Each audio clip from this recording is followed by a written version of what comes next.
साहब का मिलेंगे वो रहे बैठे। Thank you sir. मुझे आपको एक इम्पॉर्टेंट इन्फॉर्मेशन देनी है। किस सिलसिले में? सर मैं नमोनियम सिट्रेट का स्टॉकिस्ट हूँ। जी सर आज डॉक में लोड करते हुए हमें पता चला कि at least 15 kgs of ammonium citrate and फिलेंटिन स्टिक्स गायब है sir. What? 15 kg? Yes sir, मैंने पूरा चेक किया।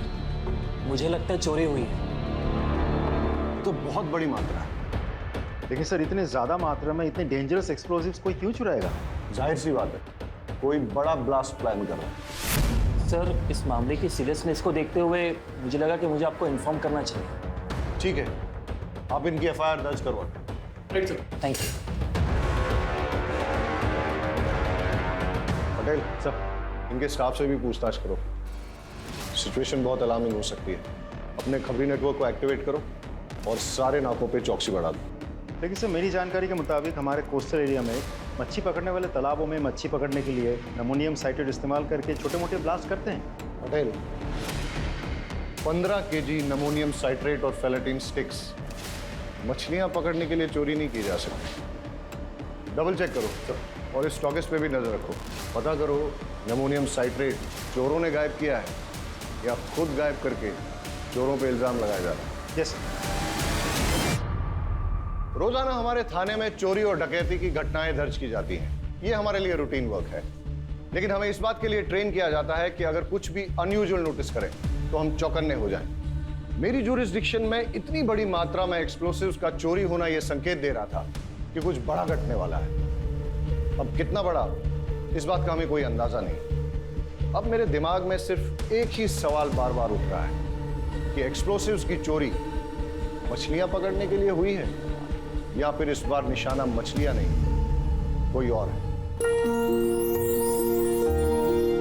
एक बात बताओ, आज ऐसी क्या खास बात है जो आपने ऑफिस से आकर हमारे साथ घूमने का प्लान बना लिया? तुझे ना घुमाओ तो शिकायत करती है, घुमा रहा हूँ तो भी शिकायत करती है। एक काम करते हैं, गाड़ी वापस मोड़ लेते हैं। ना ना, शू बात करो शू। इतने दिनों बाद तो घूमने निकले हैं। हाँ, हाँ। अरे एक मिनट, आ, एक मिनट। किसका फोन है?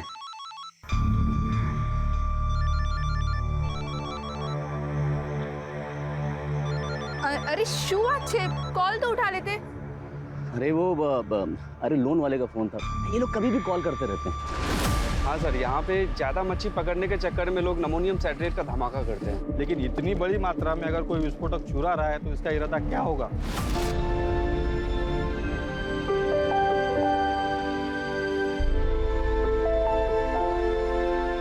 चलो भाई, बहुत तेज भूख लगी है, कुछ खिला दे फटाफट। माँ, मुझे भी भूख लगी है। हाँ तो देख, तेरी सारी फेवरेट चीज लेकर आई हूँ, ये ले। इतना सामान लग रहा है पूरे गांव को खिलाएगी। हाँ काफी टाइम बाद आया, सोचा एंजॉय करेंगे।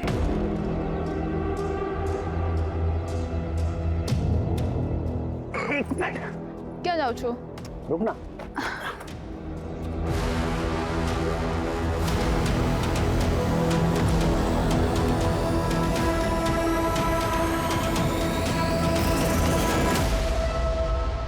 सरप्राइज, सरप्राइज, ये तेरे लिए। मेरे लिए? खोल के देख।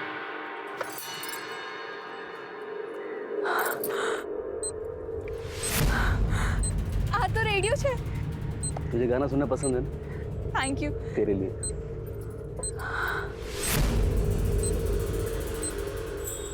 इसकी क्या जरूरत थी? अरे तेरा फोन खराब हो गया था ना, तो थैंक यू सो मच। आप मेरा कितना ख्याल रखते हो। अच्छा, सिर्फ थैंक यू से काम नहीं चलेगा, पप्पी भी देनी पड़ेगी। ये लो पप्पी, मुझे भी एक चीज चाहिए। क्या? एक रिमोट कंट्रोल कार। अरे ब्लैकमेलर।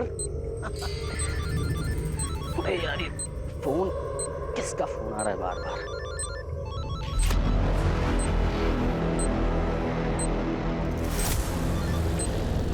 हेलो जी, कितनी बार बोला है जब फैमिली के साथ रहूं तो कॉल मत किया कर। समझ नहीं आता तुझे? अरे उसे कैसे पता चलेगा?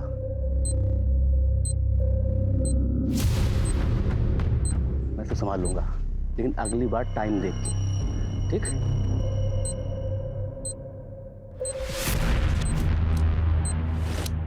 अरे यार मैं उससे बात कर लूंगा ना, तू रख अभी।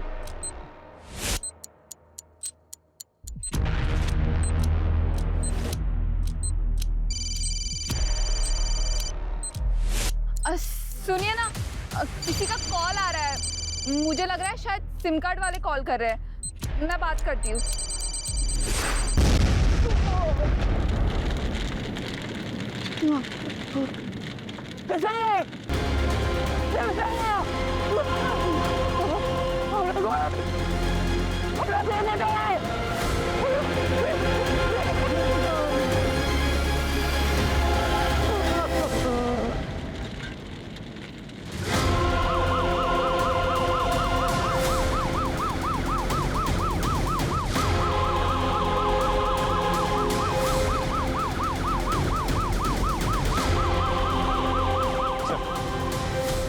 बहुत इंटेंस एक्सप्लोजन था, 2 कैजुअलिटीज हुए हैं, एक औरत और एक बच्चा मारे गए। पूरा एरिया हमने सील कर दिया, फॉरेंसिक टीम अपना काम कर रही है सर।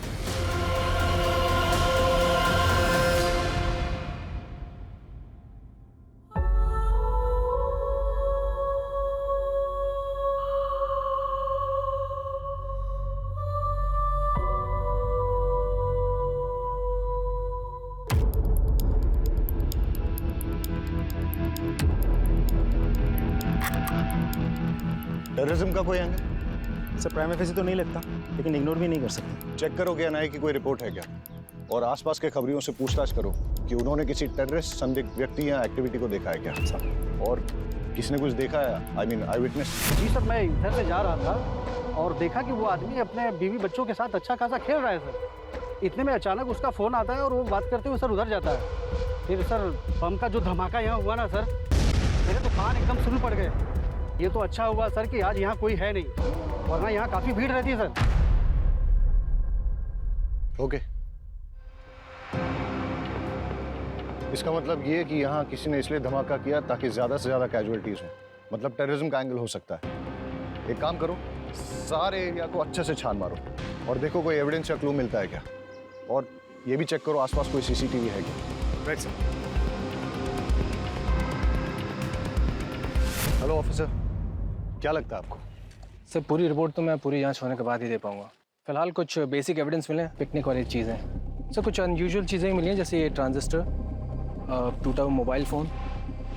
तो मुझे लगता है ये जो एक्सप्लोजन हुआ है ये ट्रांजिस्टर बॉम्ब है।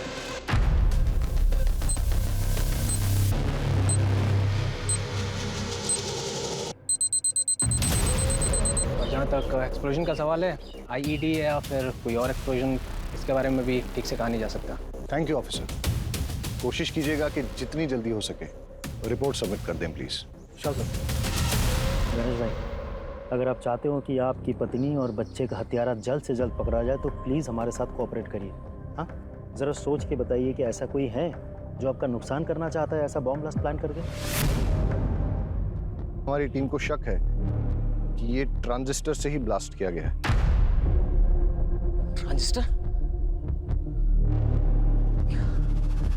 इसका मतलब कि जो कुछ भी हुआ मेरी वजह से हुआ।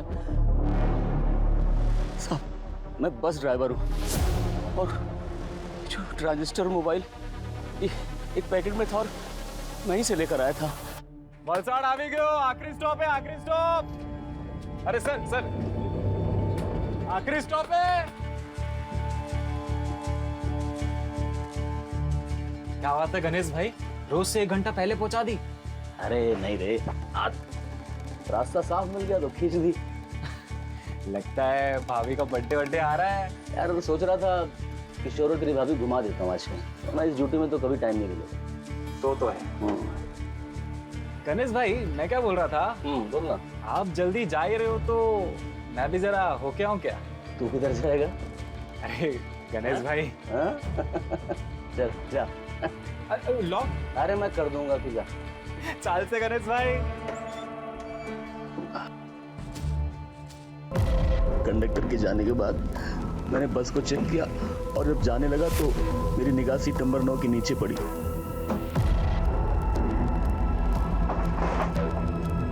वहां मैंने देखा एक थैली रखी हुई थी। मैंने उठाकर चेक किया तो देखा उसमें ट्रांजिस्टर और साथ में मोबाइल भी था। उसे देखकर मेरे मन में लालच आ गया साहब, और मैं बीवी और बच्चे की मौत का सामान खुद अपने साथ ले आया। क्या भागा बाप और कितना नीच पति हूं मैं। जब विस्फोट हुआ उस वक्त कहाँ थे आप? उस वक्त साहब मेरा एक कॉल आ गया था, उसी को अटेंड करने के लिए मैं साइड पे गया। सब बर्बाद हो गया। It's okay. Thank you. आप अभी जा सकते हैं।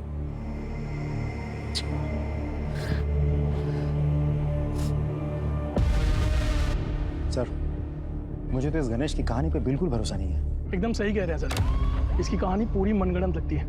एक काम करते हैं सर, इसको उठा लेते हैं। Let's not jump to conclusions. ये वक्त सही नहीं है इससे ज्यादा पूछताछ करने का। अभी जाने दो इसे और अपनी फैमिली का क्रियाकर्म पूरा करने दो। लेकिन हमेशा नजर रखो इस पे और कुंडली निकालो, पता करो किसके साथ उठता बैठता है। और हाँ, पड़ोसियों रिश्तेदारों से पूछो कि इसके फैमिली के साथ कैसे रिलेशन है। कॉल रिकॉर्ड निकालो इसके और देखो कि जब वो विस्फोट हुआ तब इसको किसका कॉल आया था, या कॉल आया भी था या नहीं।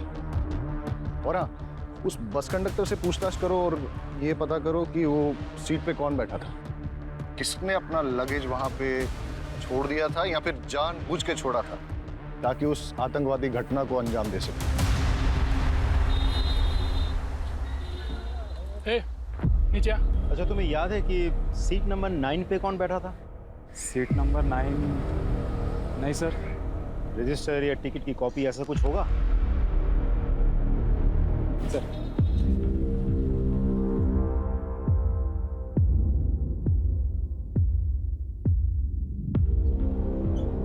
सर, सीट नंबर 9 पे कोई परेश जोशी बैठा था। जी सर, उम्र लिखी है 36 साल। सर, ये परेश जोशी उबरात से बैठा था और ये बस भी उबरात से ही निकली थी। सर, इंटरेस्टिंग बात तो ये है कि गणेश की बीवी उषा, जिसकी बॉम्ब ब्लास्ट में मौत हुई, वो भी उबरात से ही है। सर, मैंने गणेश के पड़ोसियों से बातचीत की। पड़ोस में रहने वाली एक महिला ने बड़ी अजीब बात बताई। अरे साहब, पनौती है वो तो, उसकी तो कुंडली में लिखा हुआ था कि वो जिससे भी शादी करेगा वो मर जाएगी। और उषा तो उसकी तीसरी बीवी है। पहली बीवी जो थी ना, वो तो कार एक्सीडेंट में मर गई थी, और दूसरी बीवी वो तो बेचारी हमेशा बीमार ही रहती थी, और फिर किशोर को पैदा करते समय वो मर गई, और 2 साल के बाद में ये उषा को बहलाया, क्योंकि चुपचाप। अरे उषा के माँ बाप ने तो किसी से पूछा ही नहीं। अगर मुझसे पूछते मैं तो मना ही कर देती। सर, एक इम्पोर्टेंट लीड मिली है। गणेश के कॉल डिटेल से पता चला है कि अंडरवर्ल्ड के लोगों के साथ उसकी रेगुलर बातचीत होती थी, और ब्लास्ट के वक्त उसे जो कॉल आया था वो कॉल कमलेश केसवानी का था, जो एक अड्डा चलाता है सर छिपे। और ये गणेश की क्या रिपोर्ट है, कहाँ है वो? सर, आ दो। सर, ये क्या बात हुई? मेरी पत्नी और बेटे की चिता की आग भी ठंडी नहीं हुई अभी तक, और आप लोगों ने इस तरह जबरदस्ती बुला लिया मुझे। तुम्हारे बयान ने हमें मजबूर किया है गणेश कि तुम्हें यहाँ फिर से बुलाया जाए। सर, आपको क्या लगता है कि मैंने अपनी पत्नी और बेटे को खुद बम से उड़ा दिया? कमलेश केसवानी, कैसे जानते हो उसे? तुम्हें क्या लगा तुम हमें बताओगे नहीं तो हमें पता ही नहीं चलेगा कि तुम्हें इंपॉर्टेंट कॉल किसका है, जिसे अटेंड करने के लिए तुम घटनास्थल से दूर चले गए थे, और उसी टाइम विस्फोट हुआ था जिसमें तुम्हारी पत्नी और बच्चा मारे गए। कमलेश केसवानी ने फोन पे तुमसे क्या कहा, और तुम्हारा लेन देन क्या है उसके साथ? सर, जुआ खेलने की लत है मुझे। शुरू में तो बहुत जीता मैं, लेकिन पता नहीं सर, 5-6 महीने से किस्मत ही खराब है कि मैं बहुत पैसा हार गया। अब जितने भी देनदार थे सब ने मुझसे पैसे मांगने शुरू कर दिए। मेरे पास पैसे कहाँ थे जो मैं देता? सबसे मैंने हाथ जोड़ कर कहा, भाई पैसे मेरे पास आएंगे तो एक एक पैसा सबको चुका दूंगा मैं एक बड़ा हाथ मारने के इंतज़ार में था कि वो हो जाए तो मैं सबके पैसे वापस कर दूँगा। फिर उस दिन कमलेश का फ़ोन आया, उसने बोला कि एक बहुत बड़ी बाजी होने वाली है जिसमें कुछ नौसिखिए खेल रहे हैं। उसने बोला कि तुम जल्दी पहुँच जाओ, और अगर तुम गेम खेल लोगे तो अच्छे खासे पैसे जीत जाओगे। बस इतना ही या कुछ और भी है? नहीं, इतना ही कहा था सर। अच्छा, वो ट्रांजिस्टर बॉम्ब तुम्हें कहाँ से मिला? बस में सीट नंबर 9 के नीचे से मुझे मिला। झूठ बोल रहे हो तुम गणेश। बॉम्ब तुमने बनाया, फिर ये सारी झूठी कहानी तुमने बनाई ताकि लोगों की सिंपैथी मिले, कोई तुम पे शक ना करे। सर, मेरा यकीन कीजिए, मैं झूठ नहीं बोल रहा हूँ, मैं सच बोल रहा हूँ। तुम्हारा बयान और तुम्हारी हरकतें हमें मजबूर कर रही हैं कि हम तुम पे यकीन न करें। हिरासत में लो उसे और अच्छे से पूछताछ करो। सर, ये क्या कर रहे हैं सर? अरे सर, मैंने कुछ नहीं किया, मैं बता सर। प्लीज सर एक बहुत बड़ी इन्फॉर्मेशन मिली है, इसलिए मुझे खुद ही आना पड़ेगा। सर ये जो बॉम्ब ब्लास्ट हुआ है इसमें नमोनियम साइट्रेट और फिलेटिन स्टिक्स का इस्तेमाल हुआ है। और सर ये सब कुछ ठूस के एक ट्रांजिस्टर में भरा गया था, जैसे एक मोबाइल फ़ोन से एक्टिवेट किया गया था। जाहिर है कि बम बनाने वाला कुछ बड़ा धमाका करना चाहता था। इनफैक्ट मैं भी ये सस्पेक्ट कर रहा था, क्योंकि कुछ दिन पहले हमारे यहाँ एक स्टॉकिस्ट रिपोर्ट लिखाने आया था कि उसके डॉक से अपलोड करते हुए करीबन 15 kg एमोनियम साइट्रेट और फिलेटिन स्टिक्स चोरी हुए। वेल सर अगर ऐसा है तो दैट्स नॉट गुड न्यूज़, क्योंकि जितनी मात्रा एक्सप्लोसिव इस ट्रांजिस्टर में लगे थे, तो बचे हुए जो एक्सप्लोसिव हैं उससे 2 बॉम्ब और बनाए जा सकते हैं। पटेल सर, सारे एरिया में रेड अलर्ट घोषित करवा दो और वो रिपोर्ट पे इन्वेस्टिगेशन कहाँ पहुंची है मुझे अपडेट करो। हम अपने एरिया में और एक ब्लास्ट अफोर्ड नहीं कर सकते सर। और ऑफिसर, मैं चाहूंगा कि आप भी वो रिपोर्ट एक बार देख लें। पटेल, इन्हें एक बार वो रिपोर्ट राइट। आप आइए। इस केस के सारे प्राइमा फेसी एविडेंस गणेश के खिलाफ नजर आ रहे हैं, लेकिन ऐसा भी हो सकता है कि गणेश जो कहानी सुना रहा है वो झूठ नहीं बल्कि सच है। और अगर ऐसा है तो आज हुए विस्फोट से हम ये सबक ले सकते हैं कि ये तय है कि शहर में और एक विस्फोट होने वाला है, जिसके लिए बॉम्ब या तो बनाया जा रहा है या फिर बना हुआ है। मुझे अंदेशा हो रहा है कि ये केस ऊपर से जितना सरल नजर आ रहा है उतना है नहीं, इसमें कोई ना कोई पेंच जरूर है। सर, फॉरेंसिक ऑफिसर के मुताबिक मोस्ट प्रोबेबली ये ब्लास्ट उन्हीं एक्सप्लोसिव से किए गए हैं जिनकी चोरी हुई है, और ब्लास्ट के साइट से हमें जो सैंपल्स मिले हैं वो स्टॉकिस्ट के सैंपल्स के साथ 90% मैच होते हैं। इसका मतलब श्योरली एक और ब्लास्ट होने वाला है। पटेल, गणेश की बीवी उबरात से है, जहां से गणेश की बस आई थी, और उस बस में सीट नंबर 9 पे परेश नाम का आदमी जो बैठ के आया था वो भी उबरात में ही बस में चढ़ा था। राइट सर, एक काम करते हैं, उबरात चलते हैं, वहां 2 टीम बना के जांच करते हैं। आई एम श्योर कोई ना कोई क्लू जरूर मिलेगी। Right sir.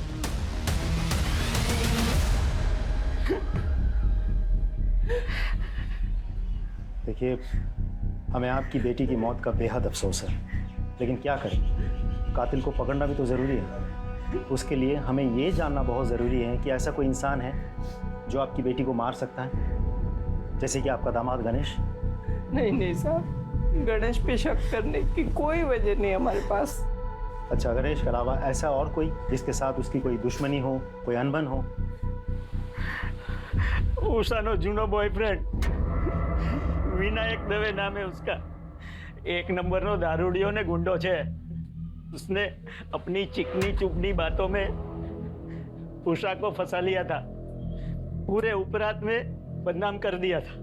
बड़ी मुश्किल से हमने अपनी बेटी को समझा बुझाकर उससे पीछा छुड़वाया। यहाँ उषा से कोई शादी करने को तैयार नहीं था। ऐसे में अपने रिश्तेदारों के जरिए हमें गणेश का रिश्ता आया। और विनायक का क्या रिएक्शन था? वो तो धमकियों पे उतर आया था, धमकी देने लगा था कि उषा को नहीं छोड़ेगा। इस उषा के कॉल डिटेल्स निकलवाओ और लोकल पुलिस को कहो कि विनायक दावे के बारे में पूछताछ करें और हमें रिपोर्ट करें। जी सर। परेश जोशी। जी हूँ चू, और ये मेरी वाइफ मेघा। अच्छा, जब आप उबरात से वलसाड जा रहे थे तो आपके पास कोई बैग था? हाँ था, पर वो बैग तो अब भी मेरे पास है, ये रहा। आर यू श्योर कि बस में आपसे कुछ छूटा नहीं था? नहीं सर, बैग के अलावा मेरे पास कुछ भी नहीं था। चले परेश भाई, सुना है कि आज अपनी तरफ मछलियां। पुलिस? परेश भाई सो थी हो? सब ठीक है ने?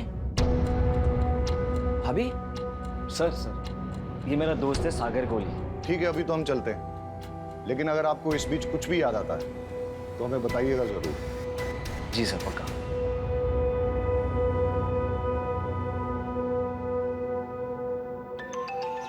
Excuse me.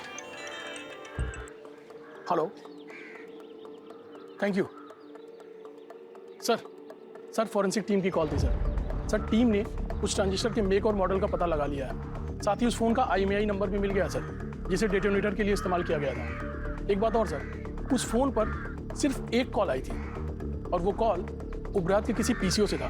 क्या एक जगह जितनी शांत दिखती है ना, उतनी है नहीं। ट्रेस करो ये IMEI नंबर किसके नाम पर रजिस्टर्ड, और अगर ट्रांजिस्टर के मेक और मॉडल का पता चल गया तो मैन्युफैक्चरर से बात करो और पता करवाओ यहाँ उबरात और वलसाड़ में उसे डिस्ट्रीब्यूट कौन करता है। Right sir.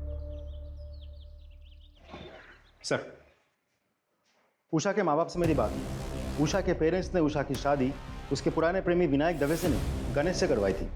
ये विनायक के बारे में कुछ पता किया? सर, गुंडा और शराबी है, और वो लगातार उषा को शादी के बाद से धमकी दे रहा था कि अगर वो वापस लौट के उसके पास ना आए तो वो सिर्फ अपने आप को ही नहीं, उषा को, उषा के हस्बैंड को और बच्चे को, सबको मार देगा। ये मैसेज अभी भी उषा के फोन में है। तो विनायक कहाँ है अभी?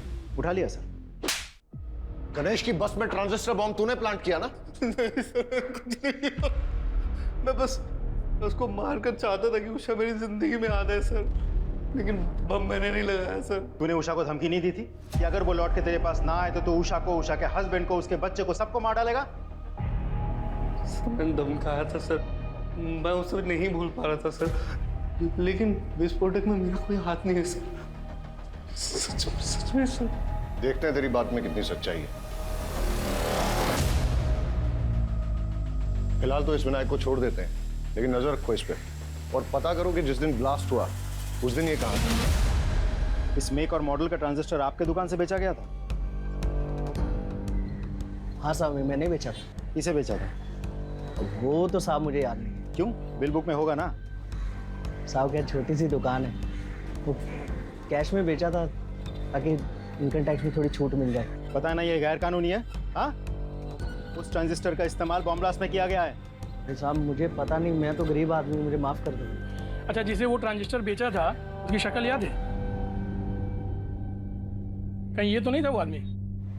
नहीं साहब, वो तो एक औरत थी। औरत थी? जी साहब, बल्कि साहब वो तो आज एक और ट्रांजिस्टर लेके गई है। मैंने उसको पूछा मैडम क्या बात है एक के बाद एक, तो बोली कि उसके जिस दोस्त का बर्थडे था उसको मना नहीं पाई, तो बोली कि परसों किसी उसके दूसरे दोस्त का बर्थडे है, बोली इस बार अच्छे से धूम धड़ाका करेंगे। दुकान में सीसीटीवी भी नहीं लगा है? नहीं साहब, छोटी सी तो दुकान है। आगे से बिल बुक मेंटेन कीजिएगा। जी साहब। लोकल पुलिस से कहो कि इस दुकान पे और इस दुकान के मालिक पे नजर रखें। सर, अच्छा इस IMEI नंबर का मोबाइल तुम्हारी दुकान से बेचा गया था? एक मिनट सर, चेक करके बताता हूँ।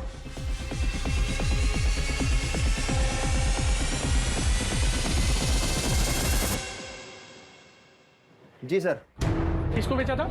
एक औरत ने बर्थडे गिफ्ट देने के लिए मोबाइल खरीदा था और उसी के नाम पे सिम भी लिया था। उसका नाम विकास मेहता, इसी एरिया में रहता है। सर, ये जो उषा का एक्स बॉयफ्रेंड विनायक है, ये इसी विकास मेहता का आदमी है? हाँ सर, आज सुबह एक और मोबाइल खरीदा गया उसी नाम पे सर। इस विकास मेहता के डिटेल्स दीजिए। ये लीजिए सर। सर, जिस तरह की औरत का ब्यौरा उन दुकानदारों ने दिया है, ऐसे में तो कोई हो सकता है। मेरा मतलब गणेश या विनायक। मतलब तुम ये कहना चाहते हो कि जो दो लोग वहाँ आए थे उनमें से कोई एक औरत बन के आई थी और उसी ने मोबाइल और ट्रांजिस्टर खरीदे? हाँ सर। ये मेहता का घर यहाँ से और कितना दूर है जिसके नाम पे मोबाइल खरीदा गया था? सर, ऑलमोस्ट पहुँच गए।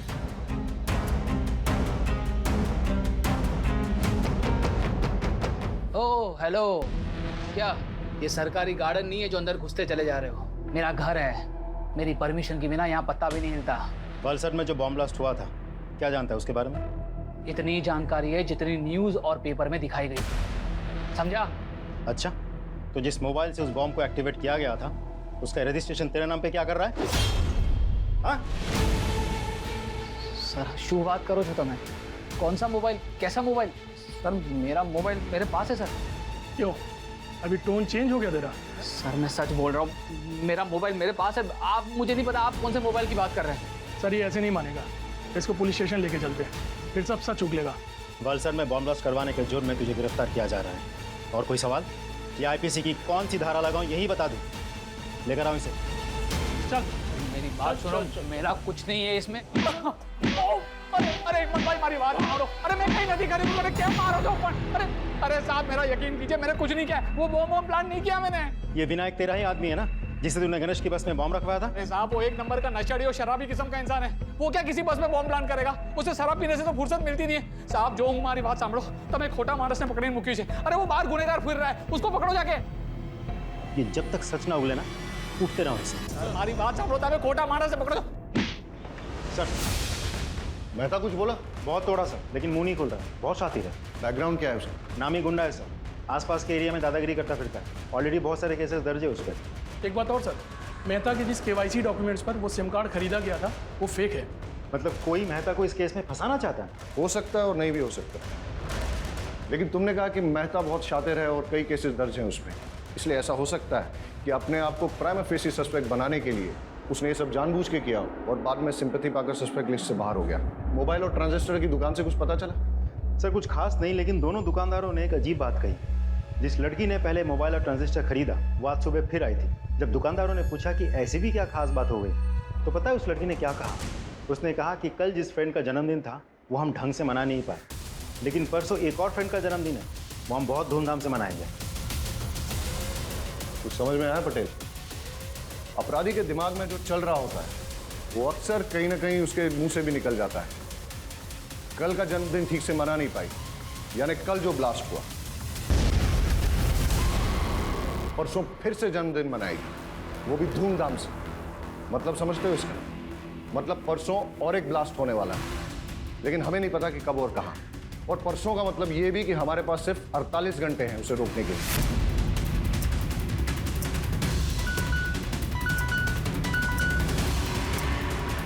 Yes, what? विकास मेहता के खिलाफ आपकी पत्नी ने मॉलेस्टेशन की रिपोर्ट लिखाई थी? जी हाँ सर। दरअसल उस दिन परेश जी अपने दोस्त के साथ सूरत गए थे और मैं घर पर अकेली थी। जय श्री कृष्ण। जय श्री कृष्ण। परेश भाई છે? वो तो सूरत गए हैं सागर के साथ। હા, કઈ વાંધો નહીં, હું પછી આવી જઈશ। अब एक गिलास पानी मिलेगा? जी जी, आप बैठिए ना, मैं लेके आती हूँ।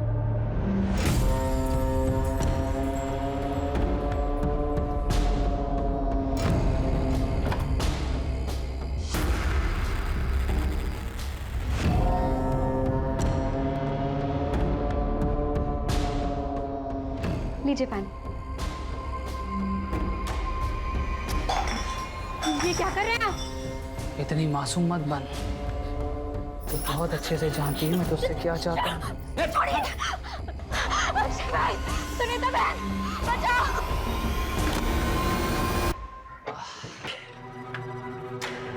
मेघा, मेघा, अरे શું થયું તને?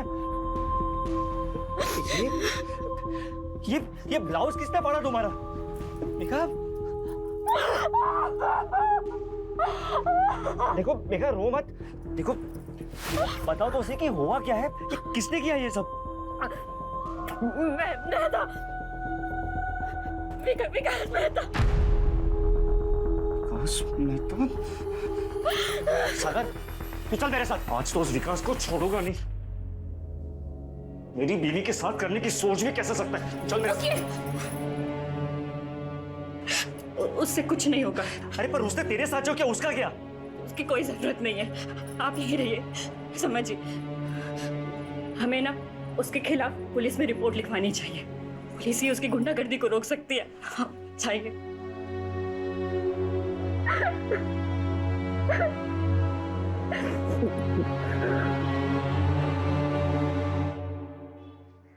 सर मुझे तो लगता है, excuse me sir. Hello sir मुझे तो लगता है मेहता ने ही बॉम्ब प्लांट किया था या करवाया था, और टारगेट था परेश। लेकिन अगर मेहता को सर बड़ी इंटरेस्टिंग इन्फॉर्मेशन मिली है। सर गणेश ने लगभग 1 महीना पहले अपनी पत्नी उषा के नाम पर 25 लाख की इंश्योरेंस पॉलिसी करवाई। 1 महीना पहले तूने अपनी बीवी के नाम पे 25 लाख का इंश्योरेंस लिया था। इतने सारे कोइंसिडेंसेस नहीं हो सकते, इसलिए सच सच बता दे, ज्यादा मारपीट नहीं होगी। इसलिए जेल जाओ और वहां पश्चाताप करो, वरना खाल खींच के उसमें तेज मसाला भर दूंगा, समझा? जितना मुझे पता था मैंने सब आपको बता दिया, इससे ज्यादा मैं कुछ नहीं जानता। सिर्फ सच बोलेगा। सच ही तो बोल रहा हूँ सर, कि मेरी बात का कोई विश्वास ही नहीं कर रहा है। चल ठीक है, मान लेते हैं। फिर ये बता कि तेरे अलावा तेरा बीवी और बच्चे की मौत से किसी और को फायदा हो सकता है क्या? गौतम। कौन गौतम? मेरा बड़ा भाई। वो चाहता था कि मैं और मेरा पूरा परिवार खत्म हो जाए। साफ साफ बता। सर, मेरा भाई गौतम और उसकी वाइफ सीमा दोनों की शादी के बाद बेटा हुआ था। उस वक्त मैं कॉलेज में पढ़ रहा था। एक दिन मैं अपने भतीजे को, मतलब उनके बेटे को बाइक पे बिठा के घुमाने ले गया और एक्सीडेंट हो गया जिसमें वो मर गया। ये सब मेरी शादी के पहले हुआ था सर। मैंने उन दोनों से बहुत माफ़ी मांगी, लेकिन उन्होंने मुझे माफ़ नहीं किया। ज़िंदगी भर का बैर पाल लिया। ये 4-5 महीने पहले की बात है सर। माँ की तबीयत बहुत ख़राब थी तो पिताजी ने हम सबको बुलाया था। ये सरासर अन्याय है पिताजी। आप सब कुछ इसके बेटे के नाम कैसे कर सकते हैं? कोई अन्याय नहीं कर रहे हम। हमें जो लगा वो ठीक समझा वो हमने किया। और वैसे भी इसका बेटा जो है वो इस घर का चिराग है। ये किशोर ही है जो हमारे खानदान और पुरखों का नाम रोशन करेगा। लेकिन इस गणेश ने जो मेरे बेटे की बदली चढ़ा दी उसका क्या बाबूजी? हाँ, अभी क्या बात कर रही हैं? वो एक्सीडेंट था। सोच समझ के किया था तूने, साजिश थी तुम्हारी। इस बात पर मुझे कोई बहस नहीं चाहिए। और वैसे भी जो कुछ भी हमारा है, हमें निर्णय लेना था, हमने सही निर्णय ले लिया। ठीक है? आ तो बहु जुलुम छे। मैं ना इतनी आसानी से हार नहीं मानने वाली। देख लो तुम। लेकिन हम वसीयत तो नहीं बदल सकते ना। तो क्या करोगे तुम? हाथ पे हाथ धरे बैठे रहोगे? उसने मेरे बेटे को मार दिया और अब वो पूरी जायदाद हड़पना चाहता है। कुछ समझ रहे हो तुम? अरे आदमी हो या नामर्द? नामर्द नहीं हूँ, देख लूंगा मैं उसे। अरे होने दो उसके बेटे के नाम जायदाद। जब उसका बेटा, उसकी बीवी और वो खुद इस दुनिया में नहीं रहेगा तो सब जायदाद अपने आप हमारे नाम हो जाएगी। चल मान लेते हैं कि गौतम तेरे परिवार की जान का दुश्मन था, लेकिन उसे बॉम्ब बनाना आता था क्या? सर सिविल इंजीनियरिंग की उसने, सड़कें बनाता था, पहाड़ों को तोड़ने के लिए बम विस्फोट करता था। लेकिन बाद में उसने वो नौकरी छोड़ दी और घर पे ही ये इलेक्ट्रॉनिक्स आइटम को रिपेयर करने का काम शुरू कर दिया। आसानी से बम बना सकता है वो।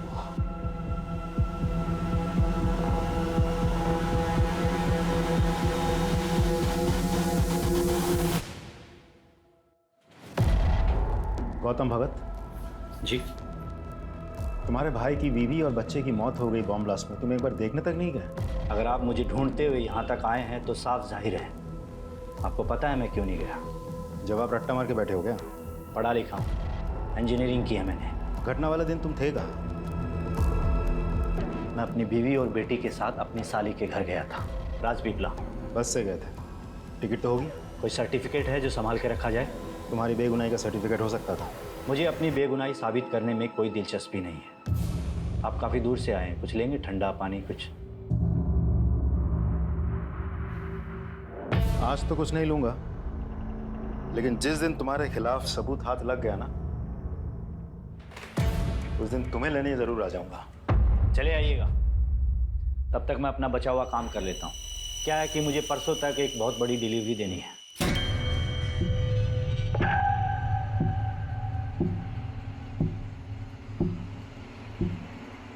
जी सर। और जैसा उसका बैकग्राउंड है और जिस तरीके से वो मुझसे बात कर रहा था, मुझे तो लगता है ये पूरी घटना के लिए वही जिम्मेदार है। और वो कह भी रहा था कि परसों उसको कहीं डिलीवरी देंगे। उसे इमीडिएटली स्कैनर पे डालो और उसकी बीवी का फोटो वो मोबाइल और ट्रांजिस्टर शॉप ओनर्स को दिखाओ, पहचान करवाओ। हो सकता है कि ये इन्हीं का किया करा है। ये नहीं थी? नहीं साहब, ये नहीं थी।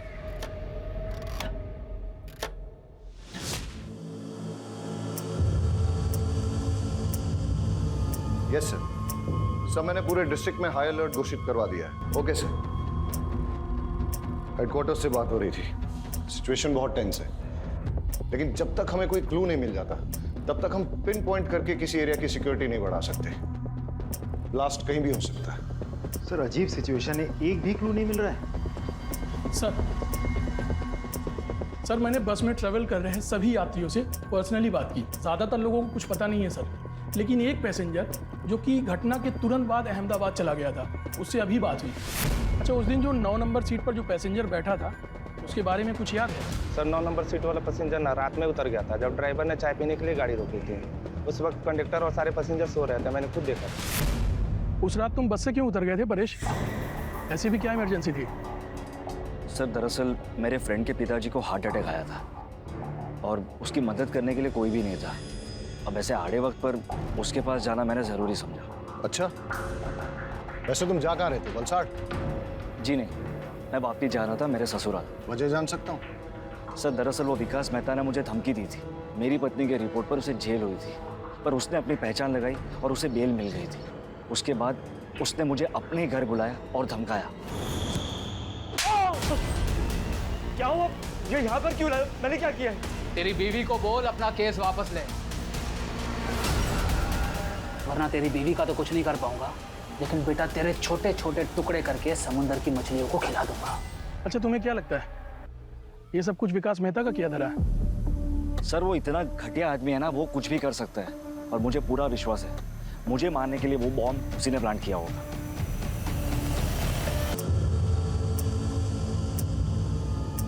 सर एट प्रेजेंट हमारे पास टोटल 5 थियरीज है जिन पे हम काम कर सकते हैं। पहली, गणेश ने अपनी बीवी उषा को मारने के लिए बॉम्ब प्लांट किया। सारे स्टेटमेंट्स और कोइंसिडेंस के मुताबिक गणेश हमारा प्राइम सस्पेक्ट बनता है। दूसरी, गणेश के भाई गौतम ने अपनी दुश्मनी और प्रॉपर्टी पाने के चक्कर में गणेश और उषा को मारने के लिए बॉम्ब प्लांट किया, लेकिन हमारे पास गौतम के खिलाफ कोई ठोस सबूत नहीं है। तीसरी, मेहता ने परेश को मारने के लिए बॉम्ब प्लांट किया। मेहता के पास मोटिव भी है, उसका बैकग्राउंड उसे सपोर्ट भी करता है, बट अगेन उसके खिलाफ भी हमारे पास कोई ठोस सबूत नहीं है। और सर चौथी थ्योरी के हिसाब से विनायक ने अपनी गर्लफ्रेंड उषा के पति को मारने की प्लानिंग की। उसके पास मोटिव तो है सर, बट हमारे पास कोई प्रूफ नहीं है।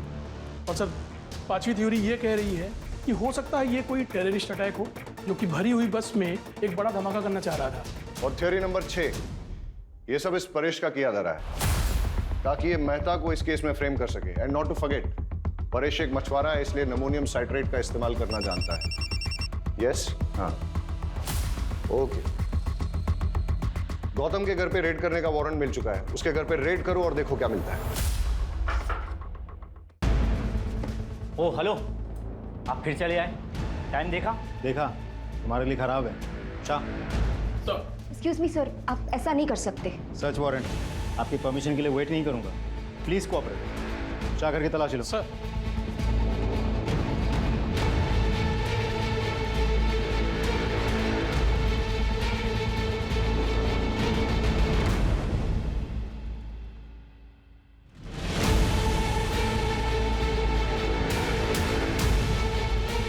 सर ये देखिए क्या मिला। क्या ये? Ammonium citrate. ये तुम्हारे घर में कैसे? एक छोटे से एक्सपेरिमेंट के लिए था। छोटा सा एक्सपेरिमेंट तुम्हारे लिए भारी ना पड़ जाए। ले आओ। अरे सर मैं क्या अरे क्या कर रहे हो आप? सर अरे सर, गौतम को बहुत तोड़ा, लेकिन वो मानने को तैयार ही नहीं है कि ये बॉम्ब उसने बनाया था या ब्लास्ट उसने करवाया था। सर उसकी वाइफ को भी आज सुबह लोकल पुलिस ने अरेस्ट कर लिया, लेकिन उसने सिर्फ एक ही रट लगा रखी है कि वो दोनों बेगुनाह हैं। जैसे जैसे ब्लास्ट का टाइम नजदीक आ रहा है वैसे वैसे ये केस और उलझता जा रहा है। मैंने उबरात की उन दोनों दुकानों पे जहां से कि मोबाइल और ट्रांजिस्टर खरीदा गया था, वहां तक जाने वाले सारे रास्तों की सीसीटीवी फुटेज मंगाई है। हम उसे अच्छे से चेक करते हैं। आई एम श्योर कोई ना कोई क्लू जरूर मिलेगा।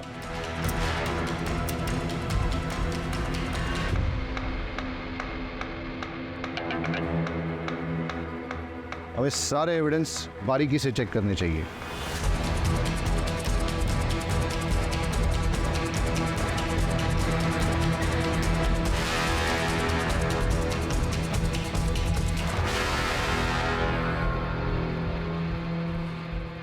ये क्या है? सर कपड़ों के दुकान का पॉली बैग है, वो भी उबरत का।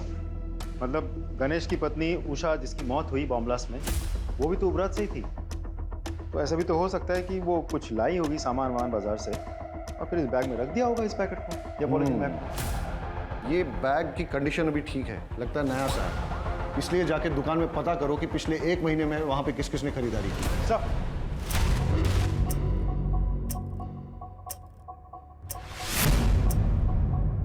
अच्छा, सामान बेचने के बाद आप लोग बिल बुक तो मेंटेन करते होंगे? जी सर।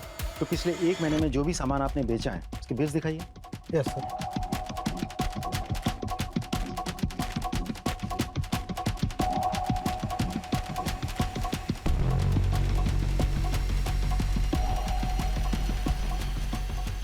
इस डेट की फुटेज मिलेगी? लीजिए सर।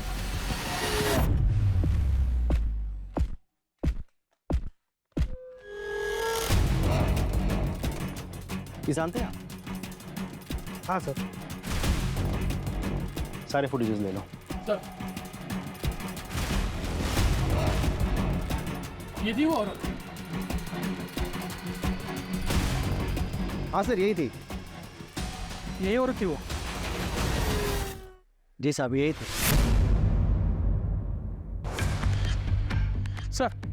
सर दोनों दुकानदारों से कंफर्म किया, ये वही औरत है। आपका शक बिल्कुल सही था। जिस चीज़ को हम हल्के में ले रहे थे वही चीज़ हमें कल्प्रिट तक पहुंचाएगी। इनफैक्ट कल्प्रिट का पता चल गया है, एटलीस्ट चेहरा तो दिख गया। We are running against time, लेकिन लकीली हमें पता है कि कल्प्रिट कौन है। लेकिन हमारे पास उसके खिलाफ न तो कोई एविडेंस है और न ही सबूत, इसलिए हमें उसे रंगे हाथों पकड़ना होगा। हम सब सादे कपड़ों में गांव में फैल जाएंगे और निगरानी करेंगे और इंतजार करेंगे कि कल्प्रिट कब और कहां बॉम्ब को प्लांट करता है, और जैसे ही वो बॉम्ब को ब्लास्ट करने की कोशिश करेगा तभी हम उसे जाके रंगे हाथों पकड़ लेंगे। Am I clear? Yes, sir. Let's go.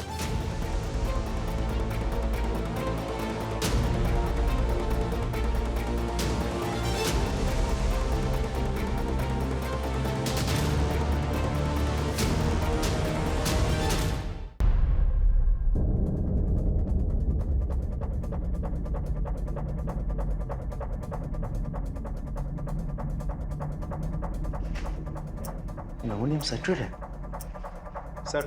हाँ पटेल। सर हमारा शक बिल्कुल सही निकला। चुराया हुआ अमोनियम साइट्रेट और फिलेटिन स्टिक्स यहाँ छुपाए गए हैं और बॉम्ब बनाने का सारा सामान भी यहाँ मौजूद है। तुम उस पर नजर जमाए रखो, मैंने भी इसको रडार पे ले लिया है। Right sir. मेघा चलो निकलो जो। हाँ जल्दी आइएगा।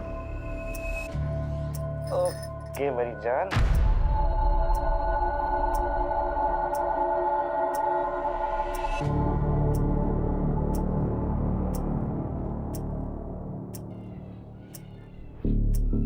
हाँ मैं उसका पीछा कर रहा हूँ, तुम उस पर नजर रखना।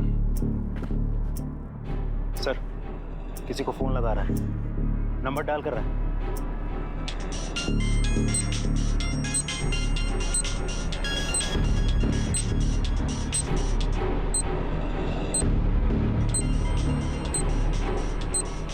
आवाज क्या थी आज?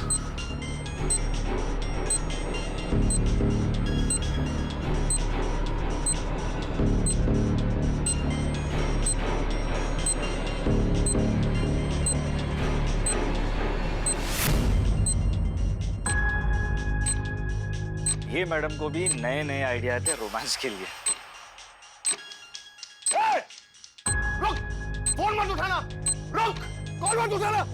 अरे सर अब हुआ क्या? लेकिन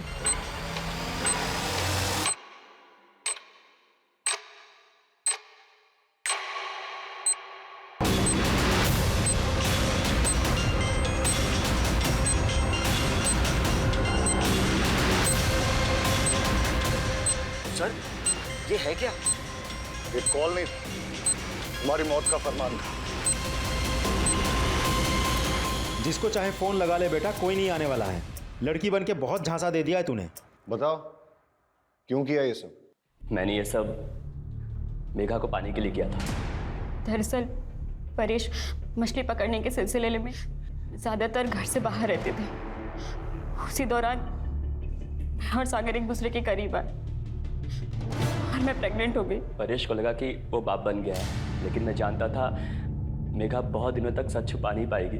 इसलिए हमने एक प्लान बनाया। मैंने डॉक पर से एक्सप्लोसिव चोरी किए और एक हाई इंटेंसिटी बम बनाया और परेश को बस पर चढ़ाते वक्त उसके सीट के नीचे सरका दिया और एक मोबाइल भी रख दिया। मेरी कैलकुलेशन के अनुसार जब बस वलसाड़ पहुंचती तब मैं उस मोबाइल पे कॉल करता और परेश अपने सामान के साथ मोबाइल देखता तो उस कॉल को ज़रूर उठाता और बॉम्ब फट जाता। लेकिन हमारी बदकिस्मती, उस दिन वो बस समय से बहुत पहले ही वलसाड़ पहुंच गई और जब हमने कॉल किया तब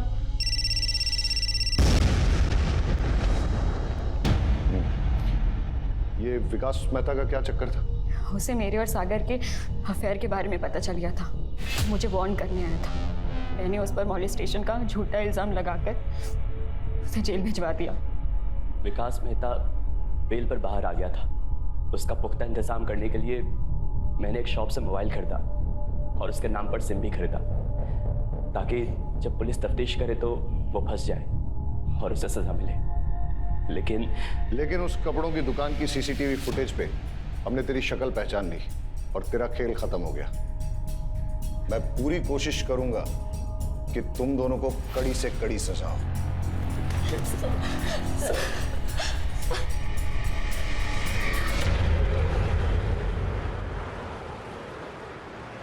अजीब ड्यूटी है हमारी, हर किसी पर शक करना पड़ता है, लेकिन हमारे प्रोफेशन में शक न करना एक गुनाह है। लेकिन जब एक गणेश जैसे मासूम पर शक करना पड़ता है और उसे कड़े तरीके से पूछताछ करनी पड़ती है और आखिरकार जब सच सामने आता है, बड़ा दुख होता है। कई बार सोचता हूं कि क्या गलती थी गणेश की पत्नी उषा की या उसके बेटे किशोर की।